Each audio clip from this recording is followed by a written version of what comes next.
Yang terhormat Bapak Ustadz Ghazali, kepada yang terhormat Bapak-Bapak sekalian, pertama-tama marilah kita panjatkan puji syukur kehadirat Allah Subhanahu wa Ta'ala biqaulina alhamdulillahirabbil alamin. Karena dengan karunia Allah lah kita bisa hadir dalam kajian ini. Salam dan sholawat marilah kita haturkan kepada junjungan Nabi Agung Muhammad Sallallahu Alaihi Wasallam. Semoga kita termasuk umatnya yang akan mendapatkan syafaat di yaumil akhir nanti. Allahumma amin. Marilah Bapak, kajian ini kita buka dengan bacaan basmalah bersama-sama. Bismillahirrahmanirrahim. Kepada Bapak Ustadz, silakan. Terima kasih. Assalamualaikum warahmatullahi wabarakatuh. Waalaikumsalam warahmatullahi wabarakatuh. Alhamdulillahi rabbil alamin, wassalatu wassalamu ala asyrafil anbiya'i wal mursalin wa ala alihi wa ashabihi wa man tabi'ahum bi ihsanin ila yaumiddin. Wa qala subhanaka la ilma lana illa ma 'allamtana innaka antal alimul hakim. Rabbi shrah li sadri wa yassir li amri wahlul 'uqdatam min lisani yafqahu qawli. Yang kami hormati jajaran pengurus Majelis Taklim Miftahul Jannah, Bapak dan Ibu sekalian yang hadir di majelis ini. Yang pertama dan utama, mari kita sama-sama haturkan puji dan syukur kita kepada Allah biqaulina alhamdulillahirabbil alamin. Kita masih diberikan nikmat iman, Islam, sehat, sempat dan kuat sehingga kita bisa hadir di majelis ini. Tentunya kita berharap Allah Subhanahu wa Ta'ala mencatatnya sebagai amal kebaikan untuk kita semua. Amin. Salawat dan salam mari kita sama-sama haturkan kepada junjungan Nabi Agung Muhammad Sallallahu Alaihi Wasallam, kepada para keluarga, sahabat serta seluruh pengikutnya termasuk kita di dalamnya. Semoga Allah karuniakan kepada kita semua keistiqomahan untuk menjadikan beliau sebagai teladan dalam kehidupan kita sehari-hari. Amin. Baik Bapak-bapak dan Ibu sekalian, bagaimana kabarnya? Sehat semua? Jasmaninya sehat? Rohaninya sehat? Kantongnya sehat? Oh. Kantongnya enggak sehat nggih? Setidaknya ya saya membantu biar sehat kantongnya. Saya membaca puisi, membaca pantun saja dulu. Menyampaikan pantun. Gadis Melayu berbaju merah. Ada enggak datang enggak ini? Enggak datang ya? Lagi Melayu mungkin. Jadi gadis Melayu berbaju merah ya, masuk ke taman memetik bunga. Bapak Ibu, selamat memasuki tahun baru Hijriah. Semoga kita semua berada dalam lindungannya. Tahun Hijriah sebentar lagi berganti. Mari kita sama-sama menyambut bulan Muharram dengan sepenuh hati. Sudah saatnya kita melakukan introspeksi diri. Semoga 1 tahun yang akan datang kehidupan kita menjadi lebih baik lagi. Pantun enggak usah diaminin, nanti imam sholat bingung. Nanti imam sholat doa malah baca pantun. Cukup cakep. Baik Bapak dan Ibu, kita ini malam terakhir ya. Malam terakhir, malam besok itu sudah masuk tahun baru Hijriah ya. Ini penting dan harus kita persiapkan. Ada hal yang menarik dalam kehidupan masyarakat kita Bapak dan Ibu. Kalau satu datang bulan Syuro itu awalnya kadang macam-macam kegiatannya ya. Dan apa yang mereka lakukan tidak ada rujukannya yang pasti ya. Maka saya menyarankan kepada kita semua ya, bagaimana Rasul Sallallahu Alaihi Wasallam para sahabat ketika memasuki bulan baru untuk membiasakan apa?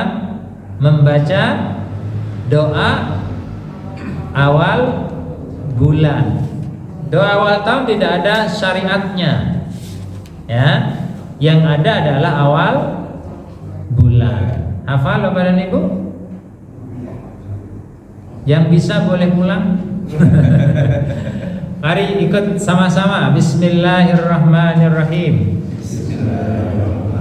Allahumma ahillahu alaina bil iman wal amni was salamati wal islam wat taufiqi lima tuhibbu wa tarda. Jadi saya ulangi lagi. Allahumma ahillahu alaina bil amni wal iman was salamati wal islam wat taufiqi lima tuhibbu wa tarda. Rabbi wa rabbukallah. Nah, itu tuntunannya. Artinya apa?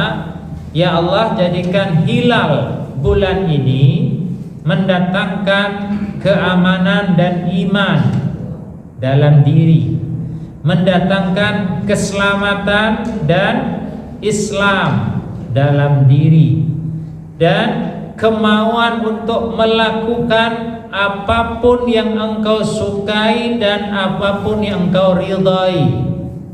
Tuhanku dan Tuhanmu adalah Allah. Nah, jadi ini dibiasakan Bapak dan Ibu. Ya, jadi setiap bulan awal bulan Hijriah, ya, membaca doa awal bulan Hijriah. Penting untuk kita. Kenapa? Karena semua yang mengatur kehidupan ini adalah Allah Subhanahu wa ta'ala. Jadi sekali lagi membaca doanya ba'da maghrib, ya, bisa dengan bahasa Indonesia. Ya Allah, jadikan hilal bulan Muharram ini mendatangkan keamanan dan iman, mendatangkan keselamatan dan Islam, dan memberikan semangat kepadaku untuk bisa melaksanakan amalan yang engkau sukai, ya, dan engkau ridhai. Tuhanku dan Tuhanmu adalah Allah. Nah, ini yang harus kita lakukan di awal bulan Hijriah, ya. Kemudian yang kedua, Bapak dan Ibu, bicara tentang pergantian tahun. Ya, bicara tentang pergantian tahun. Islam itu harus mengakui ada dua model tahun. Satu tahun yang berdasarkan, ya, pergerakan matahari, tahun Syamsiah, atau kita kenal dengan tahun Masehi. Islam harus menerima itu. Karena matahari, bulan dijadikan oleh Allah sebagai sarana untuk menghitung tahun, ya, dan waktu. Jadi maka Islam itu harus mempercayai adanya tahun Syamsiah. Kalau kita kenal cenderung tahun Masehi, ya. Kalau kita memahami Quran memahami namanya tahun Syamsiah, jadi peredaran pergerakan matahari. Yang kedua ada tahun Qamariyah. Qamariyah itu artinya apa? Bulan. Tahun yang dihitung berdasarkan pergerakan bulan. Nah, ini yang harus kita terima sebagai umat Islam, dan Quran mengajarkan demikian. Matahari dan bulan sebagai sarana untuk menghitung tahun dan waktu. Ya, jadi jangan sampai saya tidak mau kalau hitungannya pakai bulan Januari, tidak bisa. Sudah sesuatu yang apa bahasanya? Sesuatu yang sudah menjadi kesepakatan pada umumnya walaupun ada salah di dalamnya. Salahnya di mana misalkan? Ya. Kalau Masehi itu mengacu kepada kelahirannya Nabi Isa, ya, itu sesungguhnya bukan Desember, karena Nabi Isa lahir di musim panas, bukan di musim dingin. Jadi itu kesalahan yang apa bahasanya? Yang kadung dianggap benar padahal salah gitu loh. Nah, cuman pada posisinya kita tetap harus bisa menerima itu sebagai penanggalan atau perjalanan waktu dalam satu tahun berdasarkan tahun Syamsiyah. Kita tidak bisa mengelak, ya. Nah, demikian juga Qamariyah, ya. Ada 12 bulan, ternyata 12 bulan yang diyakini dalam tahun Qamariyah itu berasal dari kebudayaan orang-orang Arab yang diakomodir oleh Al-Quran. Jadi Al-Quran itu Bapak dan Ibu, ya, ternyata mengakomodir juga apa yang menjadi kebiasaan manusia ketika itu, yaitu memberi nama-nama bulan sesuai dengan karakternya masing-masing. 12 bulan itu hafal Bapak dan Ibu?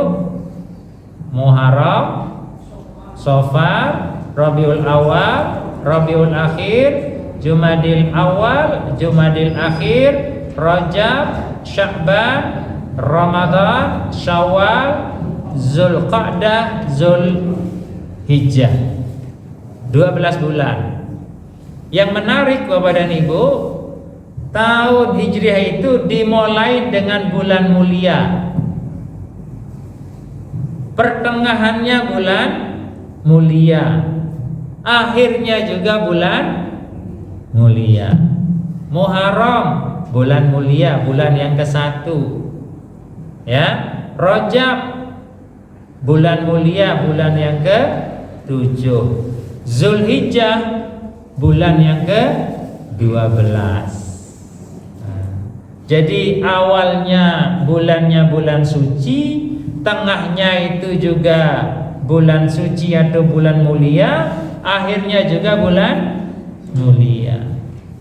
Seakan-akan Bapak dan Ibu, saya selalu mengatakan, kalau kita melihat pola, ya, ada 4 bulan mulia, ya, dalam Islam itu 3 bergandengan, 1 terpisah. Yang bergandengan itu adalah Zulqa'dah, Zulhijjah, dan Muharram. Yang berpisah itu adalah Rajab. Ya, nah, kita pernah menghafal atau mendengar hadis, ya, ketika orang masuk bulan Rajab, apa doanya itu? Allahumma balighna, gimana? Barik lana fi Rajaba wa Sya'bana wa balighna Ramadan. Seakan-akan Bapak dan Ibu, bulan Rajab itu adalah bulan kita start. Untuk apa? Menaikkan posisi kita di hadapan Allah. Semangat ibadahnya mulai dinaikkan sejak bulan Rajab. Jadi Rajab, Sya'ban naik posisi ibadah kita, semangatnya, ya. Ramadan naik, ya. Langsung masuk Syawal, bulan haji nih.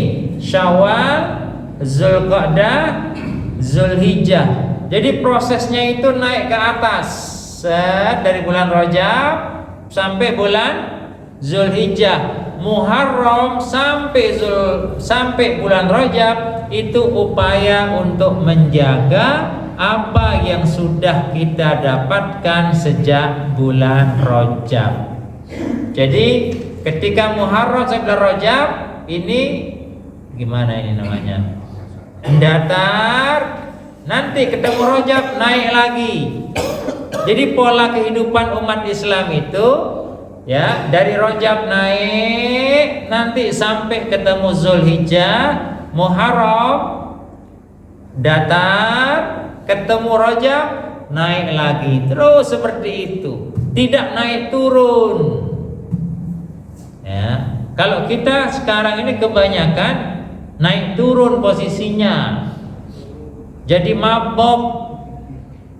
Ya, Rajab naik, Sya'ban turun, Ramadan naik, Syawal turun. Ya enggak? Ya. Kan seperti itu. Ramadan naik, Syawal turun. Nah, Zulqa'dah kadang kita belum bergeraknya mulai Zulhijjah. Ini kondisi kita. Maka kalau kita melihat ungkapan doa itu seakan-akan kita diingatkan sejak bulan Rajab, yuk mulai berubah. Nah, itu yang kedua yang ingin saya tegaskan. Jadi aturan dalam tahun Hijriah itu ternyata dipola sedemikian rupa oleh Allah agar kita bisa mengambil pelajaran, bisa menjadikan itu sebagai sarana untuk menata kehidupan kita menjadi lebih baik. Nah, itu kedua. Nah, yang ketiga, ya, kita sekarang akan bicara hijrah. Mari kita baca bareng-bareng Bapak dan Ibu surah An-Nisa ayat 100.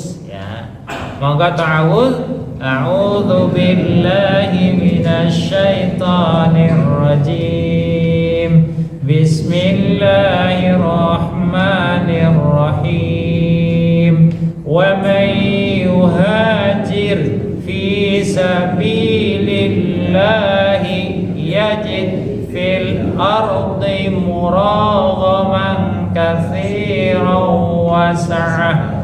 وَمَنْ يَخْرُجْ مِنْ بَيْتِهِ مُهَاجِرًا إِلَى اللَّهِ وَرَسُولِهِ ثُمَّ يُدْرِكْهُ الْمَوْتُ فَقَدْ وَقَعَ أَجْرُهُ عَلَى اللَّهِ وَكَانَ اللَّهُ غَفُورًا رَحِيمًا.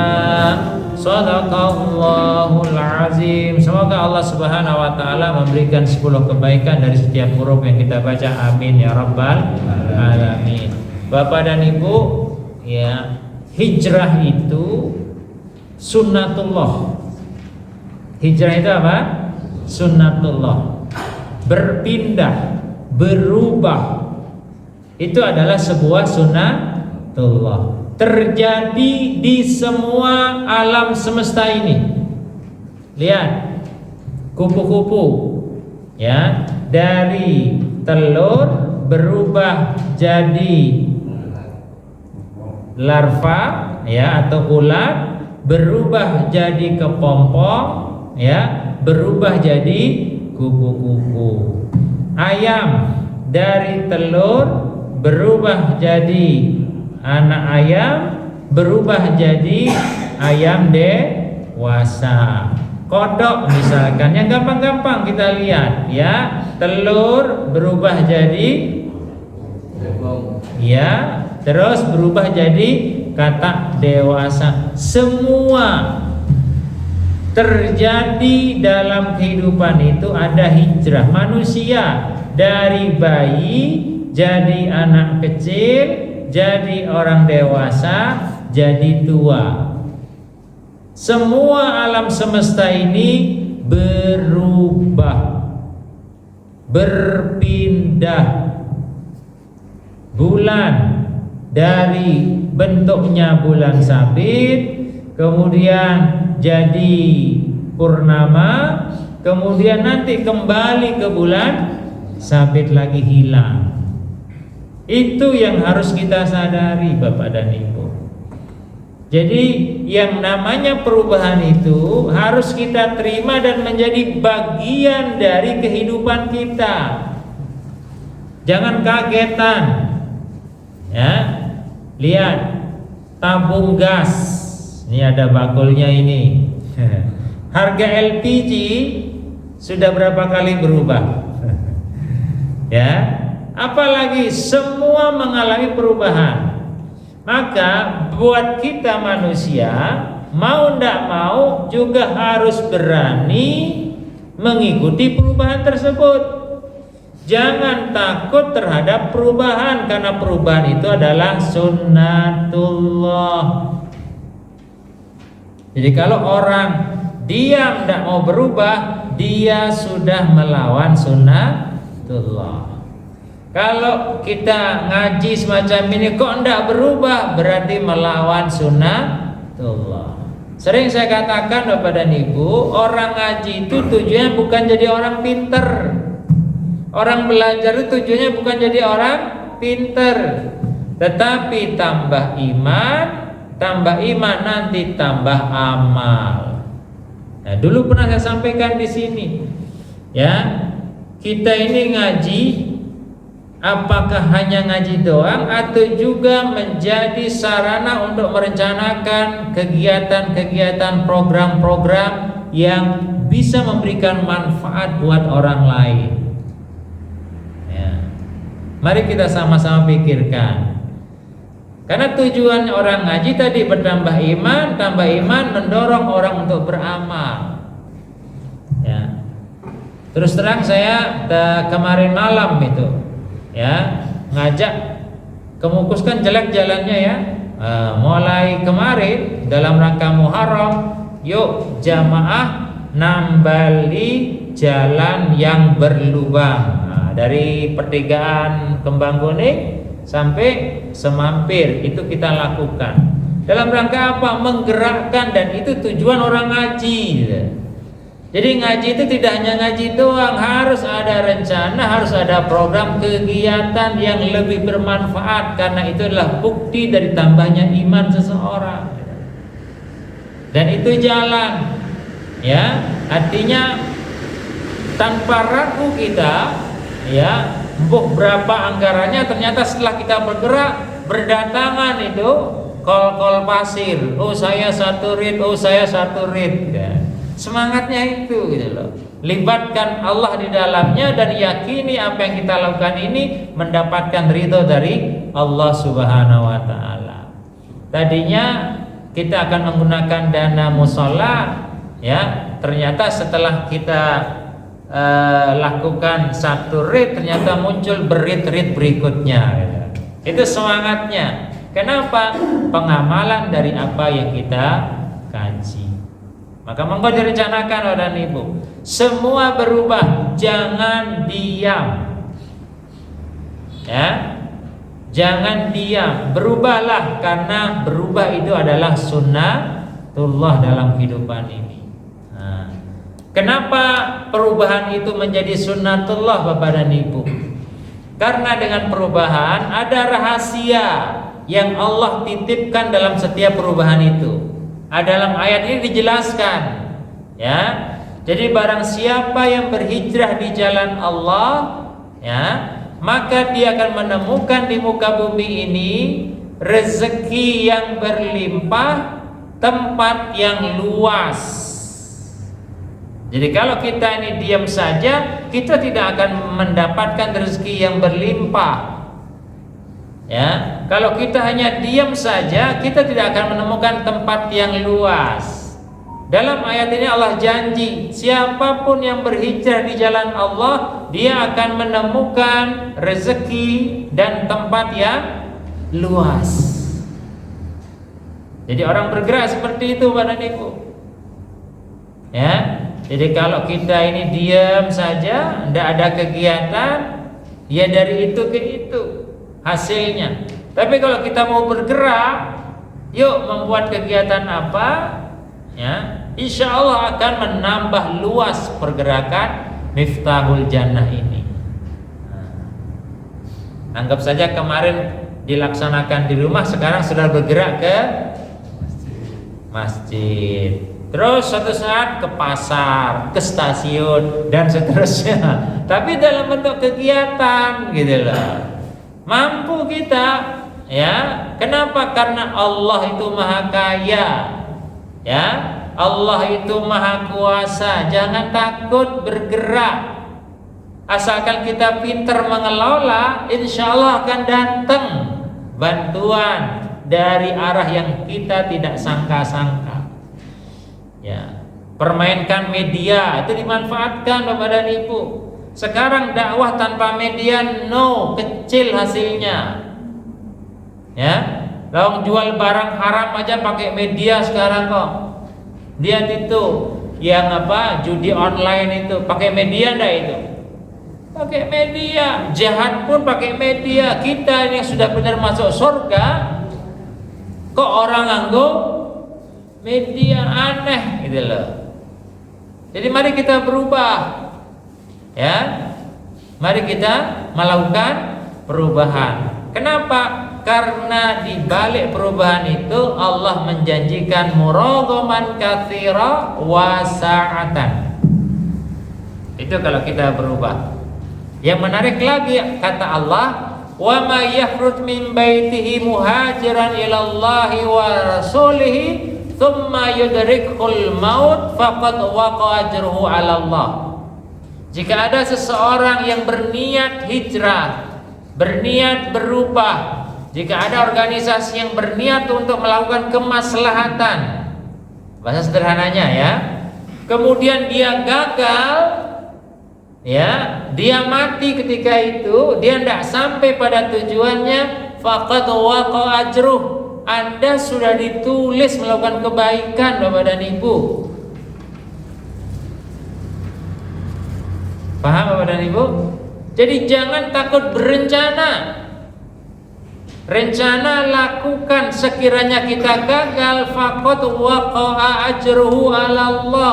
Kita sudah ditulis untuk melakukan kemaslahatan walaupun kita belum kerjakan. Main apa badan? Main. Ya? Nah, ini termasuk orang-orang yang meninggal di dalam proses hijrah. Itu pun dianggap mendapatkan pahala hijrah. Nah, jadi ini moga tantangan buat Bapak dan Ibu ini. Mari kita sama-sama jangan diam. Yang kita lakukan ini adalah kebaikan. Mari kita syiarkan. Ya. Mari kita rubah. Tidak hanya di sini gerakannya, tapi di luar juga mari kita sama-sama bergerak. Kalau berhasil mendapatkan kelapangan dan rezeki, kalau gagal Allah sudah tulis apa yang kita inginkan, dicatat keberhasilannya oleh Allah Subhanahu wa taala. Itu semangat hijrah. Wa kana Allahu ghafurur rahimah. Dan Allah, ya, zat yang maha mengampuni lagi maha penyayang. Artinya apa? Ungkapan Ghafurur Rahimah ini menjadikan diri kita ini tenang. Kalaupun kita bergerak salah, Allah akan ampuni kesalahan kita. Ya. Kalaupun kita ini tidak maksimal, Allah masih punya rasa kasih sayang kepada kita. Itu mulianya kita orang-orang yang beriman Bapak dan Ibu. Maka jangan menyerah, jangan berhenti pada apa yang sudah kita miliki sekarang. Gunakan apa yang kita miliki untuk menggerakkan proses-proses berikutnya. Bisa dipahami Bapak dan Ibu? Ini pesan dari surah An-Nisa ayat 100. Saya akan kuatkan bagaimana memahami hijrah itu. Dalam surat Yunus ayat 5, perhatikan. Walladzi ja'ala syamsa dhiya'a wal qamara nura wa qaddarahu manazila lita'lamu adada sinina wal hisab. Lihat pergerakan matahari yang bersinar, ya. Lihat pergerakan bulan yang bercahaya. Dua-duanya bergerak Bapak dan Ibu. Matahari yang punya sinar bergerak, bulan yang tidak punya sinar pun tetap bergerak, tapi bulan mendapatkan cahaya dari matahari. Satu kelebihan buat dia, ya. Nah, pergerakan mereka itu lita'lamu adada sinina wal hisab. Untuk apa? Untuk menghitung bilangan tahun dan perhitungan. Jadi matahari dan bulan itu adalah ayat-ayat Allah, kuasanya Allah yang punya banyak manfaat kepada kita. Matahari misalkan tidak hanya memberikan cahaya, sinar kepada kita sehingga kita bisa hidup, tetapi matahari itu bergerak untuk memberikan ketenangan kepada kita. Ketika matahari bergeser dari tengah, maka kita diminta untuk sholat zuhur. Ketika bayangan terkena 2 kali panjang benda aslinya, kita sudah masuk sholat asar. Bapak dan Ibu, ya, saya boleh bertanya enggak? Sholat itu ya, istirahatnya kita atau pekerjaannya kita? Istirahatnya kita. Pekerjaan apa istirahat? Bukan pekerjaan kita ya? Hah? Ya, mana yang menjadi istirahat? Pekerjaan kita apa sholat? Ya, yang utama itu yang mana? Yang menjadikan istirahat itu pekerjaan kita atau sholat? Sholat sebagai istirahat ya. Ini sebuah pembelajaran. Sajane kita ini disuruh bekerja apa disuruh sholat? Hah? Mana yang lebih serius bekerjanya kita apa sholatnya kita akhirnya? Kalau begitu pandangannya, mari kita rubah bareng-bareng polanya. Idealnya dua-duanya serius,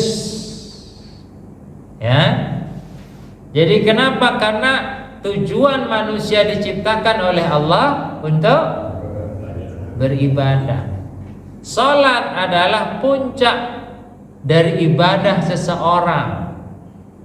Kan banyak hadisnya itu, ya. Awwalu ma yuhasabu.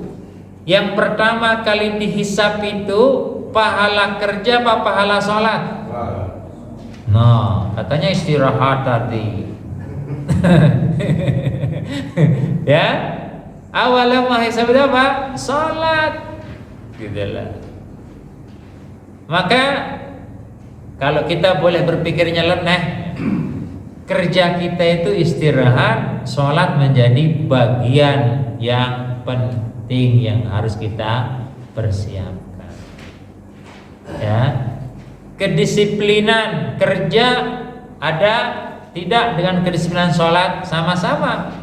Awal waktu kerja ada, awal waktu sholat juga ada. Rumusan orang bekerja ada, rumusan orang sholat juga ada. Jadi idealnya seimbang Bapak dan Ibu. Ya, jadi ampun dinomor-duakan. Sekarang ada istilah isoma. Istirahat, sholat, makan. Jadi mari kita sama-sama pastikan dua ini harus seimbang. Ya, bukan dinomorduakan sholatnya. Ya, sama-sama utama. Nah itu. Jadi itu dalam surat Yunus, ya. Jadi matahari Allah ciptakan, bulan Allah ciptakan untuk perhitungan tahun dan waktu. Ma khalaqallahu zalika illa bil haq. Itu semua Allah ciptakan dengan kebenaran, terukur, ya, terjamin kualitasnya. Ya, jadi jangan anggap ya benda-benda langit yang Allah ciptakan tidak terukur. Semua terukur dan terkendali. Yang tahu hanya orang-orang yang mau belajar tentang itu. Nah, lihat Bapak dan Ibu, Ar-Ra'd ayat 11 bicara tentang pola perubahan. Ya, Allah katakan mulai dari tengah itu, ya, ambil saja yang tengah. Innallaha la yughayyiru ma biqaumin hatta yughayyiru ma bi anfusihim. Ini pola perubahan yang diharapkan oleh Allah, bahwa perubahan itu dimulai dari dalam diri kita. Jadi kalau kita ini kumpulan Miftahul Jannah, ya ayo kita yang berubah. Jangan nunggu orang lain memberikan perubahan dalam diri kita. Kita yang harus bergerak, kita yang harus aktif, kita yang harus menyusun gerakan. Nah itu. Ya, jadi sesungguhnya Allah tidak merubah nasib kondisi suatu kaum sampai dia merubah dari dalam dirinya. Dulu pernah saya tanya Bapak dan Ibu, ya, kalau kita punya masalah, ya, kita harus cari jalan ke dalam, bukan keluar. Karena masalah-masalah itu cenderung muncul dari dalam diri kita. Bisa jadi karena kita kurang syukur, bisa jadi karena kita kurang sabar, bisa jadi karena kita kurang ikhlas, bisa jadi karena kita kurang ridho, muncullah masalah-masalah dalam kehidupan kita. Tetapi yang terjadi selama ini, kalau ada masalah sering mencari orang lain untuk disalahkan. Jarang di antara kita ketika menemukan masalah napak awak disit, gitu. Ya, selalu mencari kesalahan orang lain. Konsep ayat ini, kalau kita kepingin berubah menjadi lebih baik, rubahlah dari dalam diri kita. Masyarakat muslim ini akan maju kalau masyarakat muslim mau merubah diri mereka masing-masing. Al-Quran hadir untuk merubah dari dalam, bukan dari luar, Bapak dan Ibu. Ya, merubah dari dalam. Contoh, lihat ayat pertama kali turun apa? Al-Alaq, Iqra, bacalah. Orang membaca itu fungsinya untuk apa, Bapak dan Ibu? Untuk mendewasakan dirinya atau orang lain? Dirinya. Jadi Quran itu hadir untuk mendongkrak semangat dalam diri ini untuk bisa melakukan perubahan menjadi lebih baik. Syahadatain, ya, asyhadu an la ilaha illallah wa asyhadu anna Muhammadar Rasulullah. Itu untuk merubah diri apa orang lain? Diri kita. Ya, salat untuk merubah diri apa orang lain? Diri kita. Puasa merubah diri kita, zakat merubah diri kita. Ini pola yang Allah hadirkan dalam kehidupan kita. Ternyata konsep perubahan menjadi lebih baik itu dimulai dari dalam, bukan dari luar. Kepingin keluarga sakinah, ya mulai dari dalam. Ini penting konsep yang kedua. Kalau konsep yang pertama tadi, ya, terukur, ya, terkendali dan memiliki manfaat dari setiap perubahan. Yang kedua, konsepnya adalah perubahan itu dimulai dari dalam. Maka saya sarankan tadi, ayo Miftahul Jannah, jangan selesai hanya ngadain kajian tok. Ya, kajian ini memang menambah iman, dan menambah iman idealnya menambah amal. Jadi harus ada pergerakan. Ya. Kemudian bagaimana hijrah itu sebagai strategi, ya, sebagai cara solusi untuk meraih kebermanfaatan. Ya. Allah sampaikan di dalam surah Al-Baqarah ayat 218, innal ladzina amanu wal ladzina hajaru wa jahadu fi sabilillah ulaika yarjuna rahmatallah wallahu ghafurur rahim.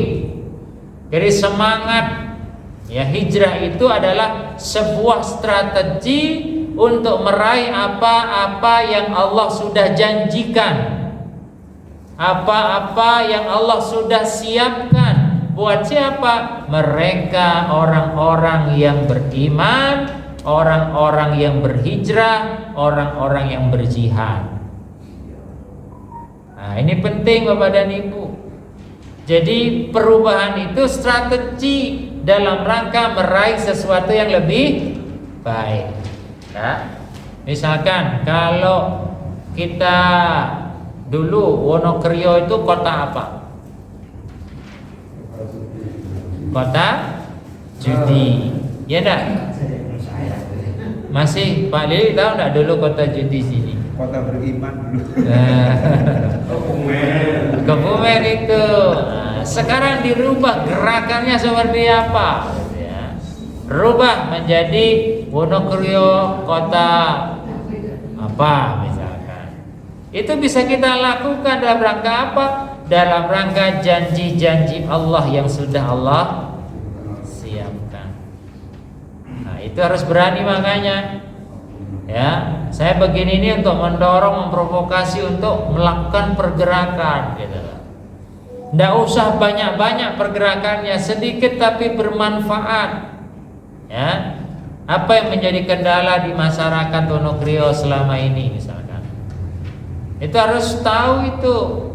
Jadi namanya majelis taklim itu tidak hanya ngatur jadwal, ngatur ustadz, ngatur materi, tapi lihat kondisi di luar masyarakat sekitar majelis taklim itu berada. Apa yang dibutuhkan? Ya, apa yang diinginkan? Apa yang diharapkan? Begitu. Namanya hijrah. Itu pun dilakukan oleh Rasul sallallahu alaihi wasallam. Ya, ketika dia dihinakan, ketika pengikut-pengikut diancam, dia cari strategi gimana caranya. Suatu saat akan kembali dalam rangka apa?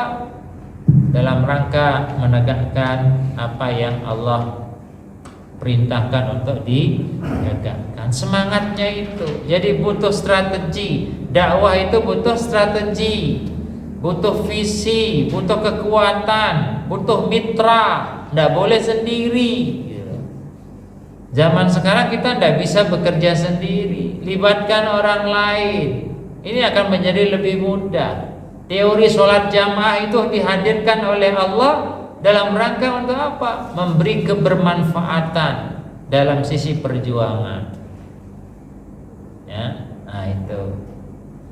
Nah, kemudian satu hadis riwayat Al-Hakim ini, ya, ketika kita bicara hijrah, dimensi apa saja yang menjadi fokus hijrah tadi, ya. Maka ada 5 kesempatan, dan ini yang sering dinyanyikan oleh lagu Oma Irama. Jaga 5 sebelum datangnya 5. Konsepnya itu, ya. Yang pertama, masa muda sebelum masa tua.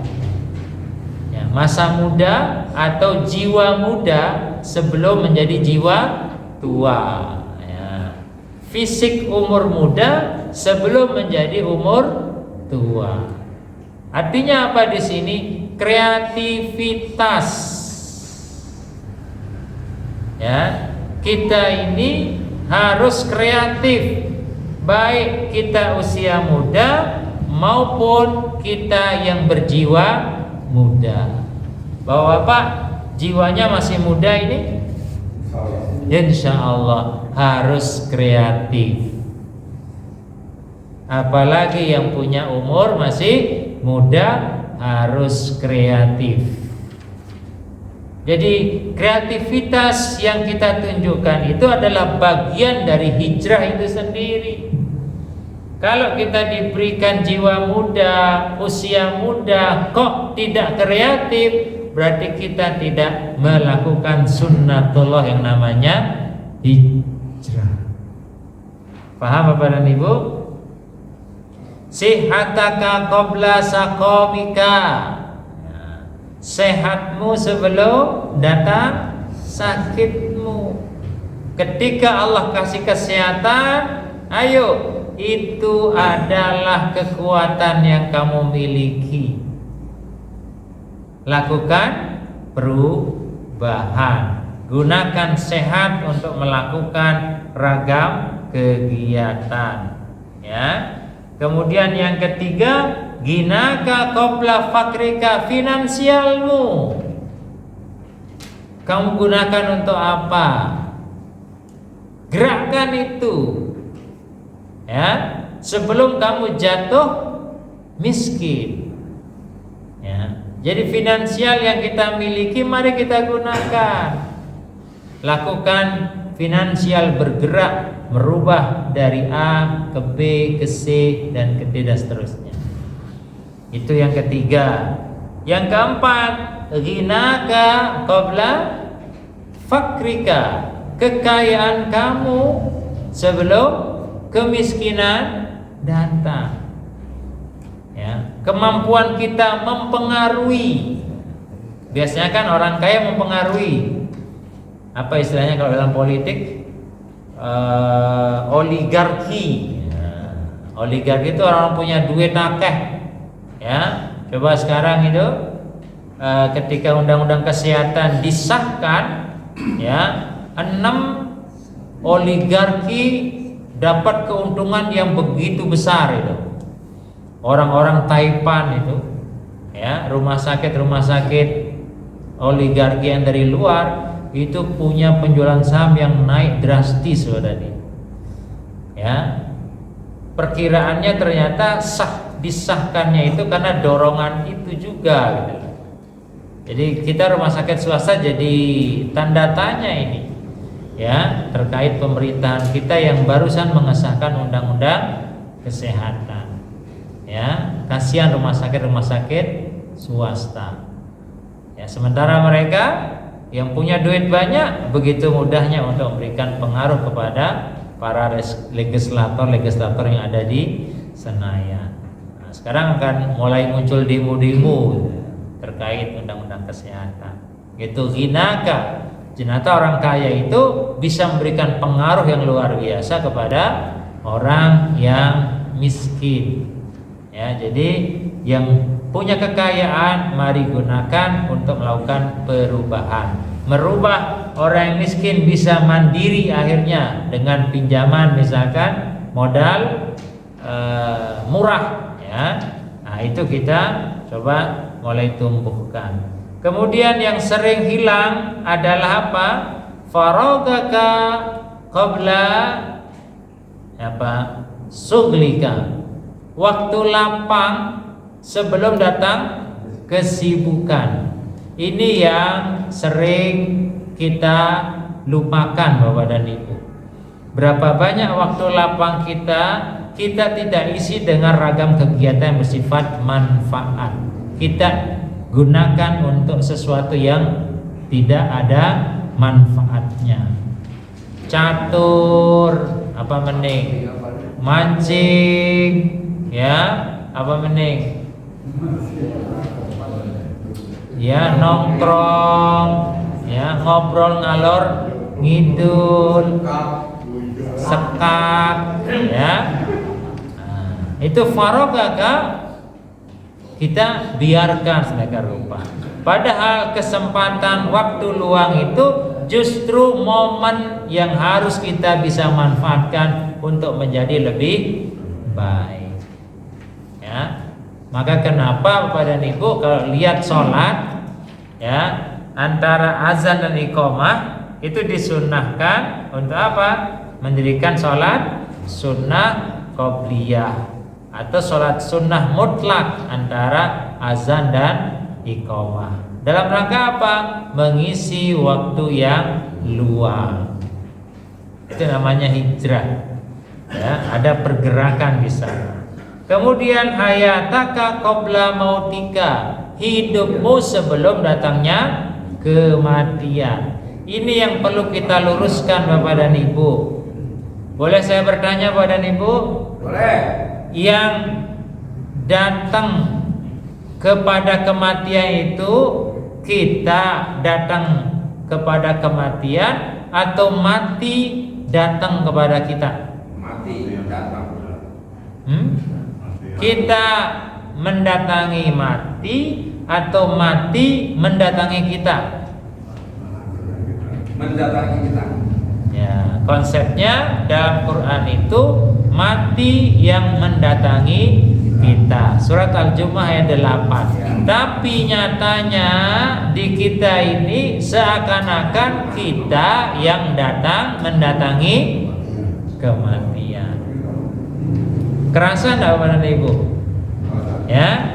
Ini saya sudah tua, berarti saya akan lakukan ibadahnya ningkat, rajin baca Quran. Kan seakan-akan ini upaya untuk mendatangi kematian. Padahal kematian itu yang mendatangi kita, sehingga persiapan itu mutlak harus kita selalu miliki. Paham ya? Ya, Al-Jumu'ah, surat Jumu'ah ayat 8. Ya, apa bunyinya? Ada yang bisa? Apa? Tafirruna minhu fa innahu mulaqikum. Qul innal mautal ladzi tafirruna minhu fa innahu mulaqikum.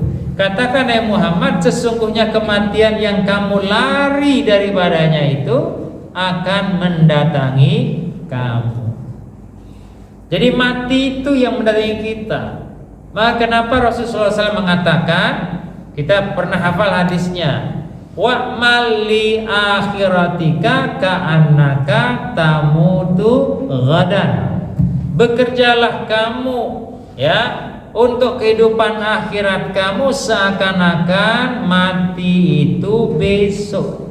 Bapak dan Ibu, sekiranya ya Allah menunjukkan tulisan ajal di depan kita, hai Fulan bin Fulan, kamu mati besok. Kira-kira malam ini apa yang kita lakukan? Tiduran, sekap, mancing.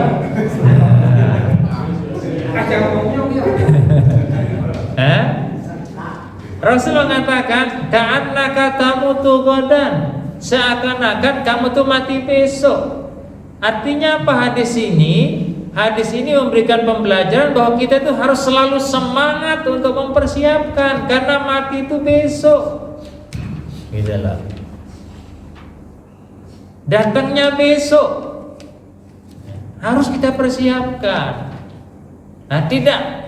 Kalau kita kebanyakan seakan-akan kita yang mendatangi kematian. Buktinya peluang-peluang untuk berbuat baik kita banyak kita tinggalkan. Paham Bapak dan Ibu ya? Coba dicek ya. Pola memahami kematian itu kita seakan-akan nih ngabisin umur nanti ketemu ajal. Bukan ajal yang mengejar kita. Pembuktiannya bagaimana? Lihat pola amalan kita selama ini, banyak kesempatan untuk beramal yang kita buang. Itu yang sampaikan tadi. Maka hadis ini jangan difahami hanya sebatas mati besok, tapi semangat untuk mempersiapkan. Nah, sekiranya mati besok, saya yakin malam ini baca Quran, zikir, sedekah, ya Mbok?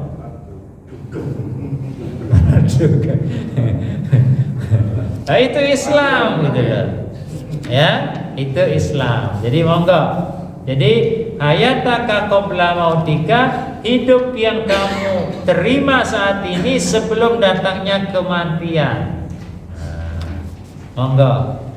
Nah, kemudian Bapak dan Ibu, yang terakhir dalam surat Al-Asr, semangatnya apa? Illal ladzina amanu wa amilus shalihat wa tawasau bil haqq wa tawasau bis sabr. Semangatnya apa di sini Bapak dan Ibu?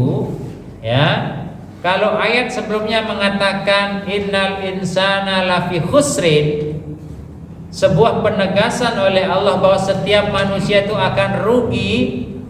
Ya, jadi manusia itu punya dua dimensi, dimensi individu dan dimensi sebagai bagian dari masyarakat. Ini yang harus kita sadari. Kerugian individu bisa kita temukan, dan kerugian sebagai bagian masyarakat juga akan bisa kita dapatkan. Lah bagaimana cara agar kita tidak rugi dua-duanya? Ayat ini memberikan pola. Untuk individu kamu, pastikan kamu beriman dan beramal soleh. Ini untuk apa? individu. Selamat individu kita ini kalau kita beriman dan beramal saleh. Tidak akan rugi kita. Pola yang kedua untuk masyarakat, watawasau bil haq watawasau bis sabr. Memahami watawa ini Bapak dan Ibu bukan memberikan nasihat, tapi melibatkan diri, mengambil peran dalam apa? Al-haq. Bagaimana agama ini bisa tegak? Bagaimana ajaran-ajaran agama ini bisa dilaksanakan?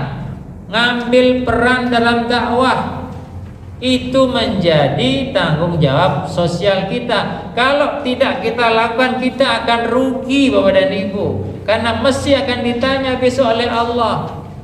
Kamu makhluk sosial, kamu tuh khalifah, endi peranmu? Mana peranmu? Maka ketika kita menjadi orang muslim, maka mau tidak mau kita harus memperjuangkan tegaknya agama ini Bapak dan Ibu. Ambil peran. Misal di majelis taklim, oh saya nyiapin mic, oh saya nyiapin apa misalkan karpet, oh saya nyiapin undangan. Itu contoh peran dalam dakwah, peran dalam menuntut ilmu. Oh saya hadir sebagai peserta, tidak ngantuk, itu sudah ngambil peran.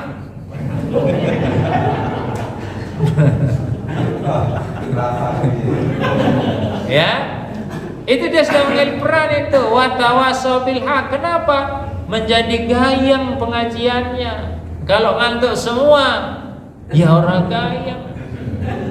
Faham Bapak dan Ibu? Nah, itu watawasau bil haq. Watawasau bis sabr apa? Sama, mengambil peran dalam setiap bencana. Karena sabar kan mereka yang tertimpa musibah. Jadi kalau kita membiarkan orang lain kena bencana dan ada peran kita rugi. Ambil peran, ngumpulin, mendoakan, menolong, itu yang harus kita lakukan Bapak dan Ibu. Nah, saya kira itu sudah jam 9. Monggo kalau ada yang ditanyakan. Prinsipnya hijrah itu adalah sunnatullah, mari kita bergerak. Jangan hanya ngaji doang, tapi tunjukkan gerakan kita menjadi lebih bermanfaat. Karena tujuan mengaji menambah iman, dan iman harus mengantarkan orang untuk bisa beramal. Makatan. Silakan kalau ada yang mau bertanya, mungkin itu atau Bapak mau. Waktunya berapa menit? Boleh tanya aja Pak. Bisa. Oh silakan Bro. Oke, monggo. Assalamualaikum warahmatullahi wabarakatuh. Waalaikumsalam. Pertanyaannya bagaimana hukumnya ketika saya melihat hasil tangkapan yang ternyata adalah punya orang lain, dan suatu saat orang lain itu tahu kalau itu burungnya dia, kemudian saya meminta tebusan. Apakah tebusan itu secara syariat dihalalkan? Burung ya. Iya. Karena itu Burung lepas tangkap. Jadi begini Bapak dan Ibu. Jadi kalau kita menemukan barang dan barang itu bukan milik kita, ya, maka menjadi tugas kita untuk memberikan pengumuman. Itu satu, ya. Jadi tidak mungkin barang itu ujuk-ujuk ada datang dengan mesti punya orang lah bahasanya, ya kan. Kita bisa tahu lah ini liar apa ini piaraan, ya. Misalkan ujuk-ujuk perkutut, misalkan suaranya bagus, ya, kok ada di atap rumah kita, ini mesti perkutut ucul, ya, bukan perkutut bebas, Ya. Jadi menjadi tanggung jawab kita, ya, untuk mengumumkan, ya, bukan untuk memiliki pada saat itu. Sampai ada masa di mana masa itu dihitung sebagai masa lupa. Misalkan dia sudah melebihi 1 tahun misalkan, ya bolehlah itu menjadi bagian dari milik kita, tapi tidak sepenuhnya. Jadi kalau kita meminta tebusan dengan keyakinan, dengan pemahaman bahwa ini milik saya, maka saya membolehkan Anda mengambil, tapi dengan catatan begini-begini. Kalau Anda tidak bisa menjadi milik Anda, itu sesuatu yang salah. Kalau Anda minta tebusan, ya hitung apa yang sudah Anda keluarkan selama ini, ya, yang menjadikan burung itu bisa selamat sampai hari ini, dan hilangnya sudah berapa bulan. Itu sah-sah saja, ya. Yang pasti tapi, jadi jangan yang minta tebusan seakan-akan ini menjadi milik saya, sehingga Anda kalau ngambil ya penuhi dulu. Nah, boleh minta tebusan dalam rangka untuk memperhitungkan apa yang sudah Anda keluarkan. Seperti itu. Ya. Mungkin kalau mintanya seikhlasnya gitu boleh ya? Iya, bismillah. Seikhlasnya Mas, tapi yang banyak.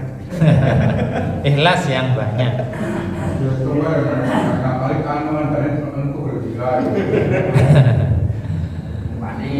Monggo, Contoh yang lain. Pertanyaan lagi. Jadi ide-ide saya tadi untuk berbuat itu monggo lah dibicarakan, ya, sehingga Miftaul Jannah bukan hanya nama pengajian saja, tapi memang ada gerak sosial di dalam.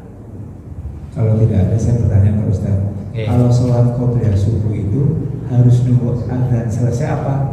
Boleh pas ada kita sholat subuh, karena kalau nunggu azan selesai nanti sampai masjid biasanya nggak kebagian Sholat, ya. masjidnya lah apalah gitu. Nah, Ya, itu. jadi gini Bapak dan Ibu, satu mungkin ketika kita baru datang, kemudian menitnya tinggal 2 atau 3 menit, ya, mana yang lebih utama itu yang diambil, tahiyatul masjid atau qobliyah subuh. Salah satunya nanti akan dihitung pahalanya, dapat pahala itu Pak, pahala 2. Oh, jadi nggak ada. Salah satunya, kalau ada sempat waktunya, ya monggo tahiyatul masjid dan qobliyah subuh. Ya. Qobliyah subuh itu kan berarti sudah masuk waktu. Iya. Maksudnya kalau ini di rumah kan Boleh. azan harus selesai, nunggu azan selesai apa? Pas dengar azan Allahu Akbar itu langsung sholat aja. Oh, boleh? kalau di rumah, Iya, kalau di rumah. masuk azan, masuk waktu subuh. Oh, jadi boleh pas Boleh, dengar itu. ya. Kalau di masjid ya nunggu azan Oh, iya, iya. selesai. Itu ketentuannya. Jadi kapan dia masuk waktu, ya, sebelum dia sholat subuh, maka disunahkan untuk sholat subuh, sholat sunat subuh 2 rakaat. Kalau di masjid mengikuti aturan masjid. Ya, terima kasih. Mohon ada lagi Bapak. Nggih, Nggih, mohon Mas Bapak. Niki. Ustaz, kalau sholat subuh kan pahalanya Haji dan umrah. pahala haji dan umrah itu berapa? Kalau sholat bersama kan 27 derajat. Kalau haji dan umrah itu berapa? Gini Bapak dan Ibu, yang perlu saya jelaskan, sholat syuruk itu adalah sholat duha di awal waktu, ya, sholat syuruk itu. Tetapi untuk meraih pahala syuruk harus dilakukan sholat subuh berjamaah dan tinggal berdiam diri, ya, di masjid sampai datangnya waktu syuruk. Nah, dia mendapatkan pahala senilai haji dan umroh. Haji dan umroh itu nilainya seperti apa? Nah, nilainya adalah surga. Ya, nilainya apa? Surga, bukan dunia dan seisinya, tapi sudah surga. Al-hajju al-mabrur laisa lahul jaza illal jannah. Surga melebihi dari seisi bumi dan langit. Ya. Jadi catatannya tadi sholatnya berjamaah, kemudian duduk berzikir, baca Quran atau berselawat atau apa sampai munculnya waktu syuruk. Maka di sini ada waktu syuruk enggak? Ada. Mana? Oh Pak, kacamata, saya jelaskan. Ada. Tidak ada. Ada nih, 45 menit. Belum ada. Jadi imsak itu idealnya syuruk, Pak. Bisa disetel itu. Syuruk saja. Ya, kalau imsak itu sebenarnya kan sholat subuh. Azan subuh itu adalah waktu di mana kita mulai berpuasa, bukan imsak. Imsak itu hanya persiapan. Batas.